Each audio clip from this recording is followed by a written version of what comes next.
Hi ಸ್ನೇಹಿತರೆ, welcome to our channel Mithun Raj Adige Mane. ಇವತ್ತಿನ ವಿಡಿಯೋದಲ್ಲಿ ಸ್ಪೆಷಲ್ ಆಗಿ ನಾನು ನಮ್ಮ ಅಜ್ಜಿ ಮಾಡುವಂತ ರೆಸಿಪಿನ ನಿಮ್ಮ ಹತ್ರ ಶೇರ್ ಮಾಡ್ಕೊಂತೀನಿ. ಆಗಿನ ಕಾಲದಲ್ಲಿ ಪ್ರತಿಯೊಂದು ಮನೆಯಲ್ಲೂ ಮಾಡ್ತಾ ಇದ್ರು. ಈಗಿನ ಜನರೇಷನ್ ಅವರಿಗೆ ಈ ರೆಸಿಪಿ ಗೊತ್ತೇ ಇಲ್ಲ ಅಂತ ಹೇಳ್ಬೋದು. ಕೆಲವೊಬ್ರು ಗೊತ್ತಿರುತ್ತೆ, ಕೆಲವೊಬ್ರು ಗೊತ್ತಿರೋದಿಲ್ಲ.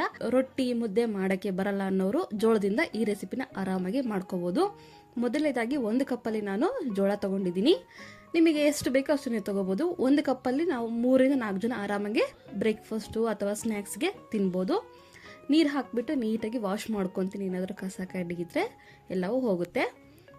ಒಂದಲ್ಲ 2 ಸಲ ನೀಟಾಗಿ ನೀರು ಹಾಕ್ಕೊಂಡು ನಂತರ 2 ಕಪ್ಪಷ್ಟು ನಾನು ನೀರು ಹಾಕ್ಕೊಂಡು 8 ರಿಂದ 10 ಅವರ್ ನೆನೆಸ್ಬೇಕಾಗುತ್ತೆ. ಇದನ್ನು ನೀವು ಬೆಳಿಗ್ಗೆ ಬ್ರೇಕ್ಫಾಸ್ಟ್ ಮಾಡ್ಕೋಬೇಕು ಅನ್ನೋರು ರಾತ್ರಿ ನೆನೆಸ್ಕೊಳ್ಳಿ. ಇಲ್ಲ ಸಾಯಂಕಾಲ ಈವ್ನಿಂಗು ಸ್ನ್ಯಾಕ್ಸಿಂಗ್ ಮಾಡ್ಕೋಬೇಕು ಅನ್ನೋರು ಬೆಳಿಗ್ಗೆ ನೆನೆಸ್ಕೊಂಡ್ರೆ ಸಾಕು.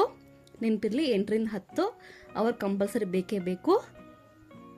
8 ರಿಂದ 10 ಅವರ್ ಆದಮೇಲೆ ಯಾವ ಥರ ಆಗಿದೆ ನೋಡಿ, ಸ್ವಲ್ಪ ಮೆತ್ತಗಾಗಿರುತ್ತೆ. ಇವಾಗ ಇದನ್ನು ಕುಕ್ಕರಲ್ಲಿ ವಿಸಿಲ್ ಮಾಡ್ಕೋಬೇಕು. ನಾವು ಎಲ್ಲವನ್ನು ನೀಟಾಗಿ ಹಾಕ್ಕೊಂಡು 1 ಕಪ್ಪಷ್ಟು ನೀರು ಹಾಕ್ಕೊಂಡಿರ್ತೀನಿ. ಯಾವ ಕಪ್ಪಲ್ಲಿ ಜೋಳ ತೊಗೊಂಡಿರ್ತೀವಲ್ಲ ಅದೇ ಕಪ್ಪಲ್ಲಿ ನೀರು ಹಾಕ್ಕೊಂಡು 5 ರಿಂದ 6 ವಿಸಿಲ್ ಮೀಡಿಯಂ ಫ್ಲೇಮಲ್ಲೇ ಬೇಯಿಸ್ಕೋಬೇಕು. ಇಲ್ಲಾಂದರೆ ಸರಿಯಾಗಿ ಬೇಯೋದಿಲ್ಲ.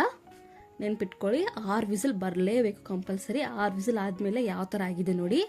ಸ್ವಲ್ಪ ಈ ರೀತಿ ಒಂದು ಜೋಳದ ಕಾಳನ್ನು ಮುಟ್ಟಿ ನೋಡಿದ್ರೆ ಈ ಥರ ಮೆತ್ತಗಾಗಬೇಕು. ಇಷ್ಟಾದರೆ ಸಾಕು. ಸರಿಯಾಗಿ ಕುದ್ದಿಲ್ಲ ಅಂದರೆ ಇನ್ನೊಂದು ಸ್ವಲ್ಪ ಕೂಡ ಹೊತ್ತು ಕುದಿಸ್ಕೋಬೋದು ನೀರು ಹಾಕ್ಕೊಂಡು ಎಕ್ಸ್ಟ್ರಾ. ಇದನ್ನ ನಾನು ಫಿಲ್ಟರ್ ಮಾಡ್ಕೊತೀನಿ. ನಾನು ಹಾಕಿರೋ ಮೆಜರ್ಮೆಂಟ್ಗೆ ಕರೆಕ್ಟಾಗಿ ಆಗಿದೆ. ಈ ನೀರೆಲ್ಲ ನಾವು ಶೋಧಿಸ್ಕೋಬೇಕಾಗುತ್ತೆ. ನೆಕ್ಸ್ಟ್ ಒಂದು ಸಪ್ರೇಟ್ ಬಾಣಲೆಯಲ್ಲಿ 3 ಸ್ಪೂನ್ ಅಷ್ಟು ಎಣ್ಣೆ ಹಾಕ್ಕೊತಿದ್ದೀನಿ. ನಿಮಗೆ ಎಣ್ಣೆ ಇಷ್ಟ ಇಲ್ಲ, ಹೆಲ್ತಿಯಾಗಿ ಬೇಕಾದ್ರೆ ತುಪ್ಪ ಕೂಡ ಹಾಕೋಬಹುದು. ಒಂದು 1/4 ಕಪ್ಪಷ್ಟು ಶೇಂಗಾ ಬೀಜ ಹಾಕ್ಕೊತಿದ್ದೀನಿ. ನಿಮಗೆ ಇಲ್ಲಿ ಇಷ್ಟ ಇಲ್ಲ ಅಂತಂದರೆ ಜೋಳದ ಜೊತೆಯಲ್ಲೇ ಕೂಡ ನೀವು ಕುಕ್ ಮಾಡ್ಕೋಬಹುದು.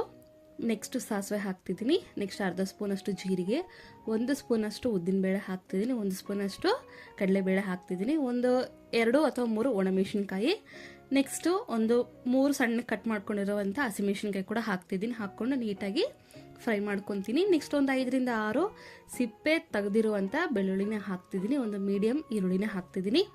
ನೆಕ್ಸ್ಟ್ ಕರಿಬೇವು ಇದನ್ನು ಕೂಡ ಹಾಕಿಬಿಟ್ಟು ಸ್ವಲ್ಪ ಫ್ರೈ ಮಾಡ್ಕೋಬೇಕು. ನೆನಪಿರಲಿ, ಈರುಳ್ಳಿ ಕೆಂಪಗೆ ಆಗಬೇಕು ಅನ್ನೋದೇನಿಲ್ಲ, ಜಸ್ಟ್ ಸ್ವಲ್ಪ ಫ್ರೈ ಆದರೆ ಸಾಕು. ನೆಕ್ಸ್ಟು ಅರಿಶಿನ ಪುಡಿ, ಸ್ವಲ್ಪ ಹಿಂಗೆ ಹಾಕ್ತಿದ್ದೀನಿ. ಹಿಂಗೆ ಹಾಕೋದ್ರಿಂದ ಒಳ್ಳೆ ಟೇಸ್ಟ್ ಬರುತ್ತೆ. ಎಲ್ಲವೂ ನೀಟಾಗಿ ಮತ್ತೆ ಇನ್ನೊಂದ್ಸರಿ ಕೈ ಆಡಿಸ್ಕೊತೀನಿ. ಆಲ್ರೆಡಿ ಕುದಿಸಿರುವಂಥ ಜೋಳನ ಕೂಡ ಹಾಕ್ತೀನಿ. ಕೆಲವೊಬ್ಬರಿಗೆ ಗೊತ್ತಿರುತ್ತೆ ಈ ರೆಸಿಪಿ, ಕೆಲವೊಬ್ರಿಗೆ ಗೊತ್ತಿರೋದಿಲ್ಲ. ನಿಮಗೆ ಗೊತ್ತಿದ್ರೆ ಈ ರೆಸಿಪಿನ ಏನಂತ ಕರೀತಾರೆ ಅನ್ನೋದು ಕಾಮೆಂಟ್ ಬಾಕ್ಸಲ್ಲಿ ಹಾಕಿ. ಒಂದೊಂದು ಕಡೆ ಒಂದೊಂದು ರೀತಿ ಕರೀತಾರೆ. ನೆಕ್ಸ್ಟ್ ಎಲ್ಲ ಕಲಿಸ್ಕೊಂಡ್ಮೇಲೆ ರುಚಿಗೆ ತಕ್ಕಷ್ಟು ಉಪ್ಪು ಕೂಡ ಹಾಕ್ತೀನಿ. ಉಪ್ಪು ಹಾಕಿದ್ಮೇಲೆ ಸ್ವಲ್ಪ ಜೋಳಕ್ಕೆ ಆ ಮಸಾಲೆ ಎಲ್ಲ ಹತ್ಕೋಬೇಕಲ್ವ, ಅದಕ್ಕೋಸ್ಕರ ಒಂದು 2 ನಿಮಿಷ ಮೀಡಿಯಂ ಫ್ಲೇಮಲ್ಲಿ ಸ್ವಲ್ಪ ಕುಕ್ ಮಾಡ್ಕೊತೀನಿ. 2 ನಿಮಿಷ ಆದಮೇಲೆ ಇನ್ನೊಂದ್ಸರಿ ನೀಟಾಗಿ ಕಲಿಸ್ಕೊತೀನಿ. ನಮ್ಮ ಕಡೆ ಇದನ್ನು ಜೋಳದ ಗುಗ್ರಿ ಅಂತ ಕರೀತಾರೆ.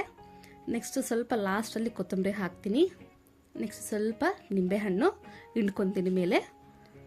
ಕೊತ್ತಂಬರಿ, ನಿಂಬೆಹಣ್ಣು, ನೆಕ್ಸ್ಟು ಫ್ರೆಶ್ ಕೊಬ್ಬರಿ ಇವೆಲ್ಲ ಆಪ್ಷನಲ್. ಇಷ್ಟ ಇದ್ದರೆ ಹಾಕ್ಕೋಬೋದು, ಇಲ್ಲಾಂದರೆ ಇಲ್ಲ. ಬಟ್ ಹಾಕೋದ್ರಿಂದ ಒಳ್ಳೆ ಟೇಸ್ಟ್ ಬರುತ್ತೆ. ಹಾಕಿದ್ಮೇಲೆ ಟೇಸ್ಟ್ ಮಾಡಿರಿ, ಸಖತ್ತಾಗಿರುತ್ತೆ. ಬೆಳಿಗ್ಗೆ ಬ್ರೇಕ್ಫಾಸ್ಟಿಗೂ ಸೂಪರ್ ಆಗಿರುತ್ತೆ, ಸ್ನ್ಯಾಕ್ಸ್ಗೂ ಸೂಪರ್ ಆಗಿರುತ್ತೆ. ಡಯಟ್ ಮಾಡೋರ್ಗಂತ ದಿ ಬೆಸ್ಟ್ ಅಂತ ಹೇಳ್ಬೋದು. ಸಖತ್ತಾಗಿದೆ ಅಲ್ವಾ? ರೆಸಿಪಿ ಹೇಗೆ ಬಂದಿದೆ ಮತ್ತು ಇದನ್ನ ಏನಂತ ಕರೀತಾರೆ ಅನ್ನೋ ಕಾಮೆಂಟ್ ಬಾಕ್ಸಲ್ಲಿ ಹಾಕೋದನ್ನ ಮರಿಬೇಡಿ. ಈ ವಿಡಿಯೋ ಇಷ್ಟ ಆದರೆ ಲೈಕ್ ಆ್ಯಂಡ್ ಫಾಲೋ ಮಾಡೋದನ್ನ ಮಾತ್ರ ಮರಿಬೇಡಿ. ಆ್ಯಂಡ್ ಮೇನಾಗಿ ಸಬ್ಸ್ಕ್ರೈಬ್ ಮಾಡ್ಕೊಳ್ಳೋಕೆನ ಮುಂದಿನ ವಿಡಿಯೋದಲ್ಲಿ ಮತ್ತೆ ಸಿಗೋಣ. ಅಲ್ಲಿವರೆಗೂ ಟೇಕ್ ಕೇರ್, ಬಾಯ್.